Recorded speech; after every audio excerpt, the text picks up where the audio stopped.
Hello అండి. మీలో ఎంతమందికి బొప్పంకాయ అట్లు తెలుసు? తెలియకపోతే ఈ వీడియో చూసి ట్రై చేసేసేయండి. అంత బాగుంటాయి మరి అట్లు. ముందుగా బొప్పంకాయ తీసుకొని నీట్గా కడుక్కొని ఈ విధంగా తొక్కంతా తీసేసి ముక్కలుగా కట్ చేసేసి ఈ విధంగా తురుముకోవాలండి.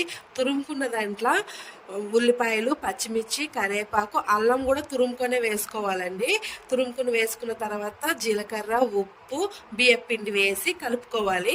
కలుపుకున్న తర్వాత కొంచెం కొంచెం వాటర్ వేసుకొని ఒక ముద్దలాగా చేసి పక్కన పెట్టుకోవాలి. ఒక 15 మినిట్స్ పక్కన పెట్టుకున్నాం అనుకో పిండి అనేది నానుతుందండి. పిండి నానితే అన్ని స్పైసెస్ అన్ని పడతాయి కదా, అట్లు వేసుకున్నప్పుడు చాలా టేస్ట్గా వస్తాయి. తర్వాత పెనం పెట్టుకొని ఆయిల్ వేసేసి ఈ విధంగా అట్లు అనేది వేసుకోవాలండి. అట్లు వేసుకున్న 2 పక్కల నూనె వేసి కాల్చుకోవాలి.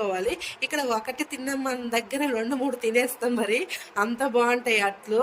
ఈ విధంగా అన్ని కాల్చుకున్న తర్వాత నా చిన్న కూతురికి ఇచ్చాను. తిని సూపర్గా ఉంది మమ్మీ అంది. అంతే ఫ్రెండ్స్ ఈ వీడియో. Okay friends, bye bye.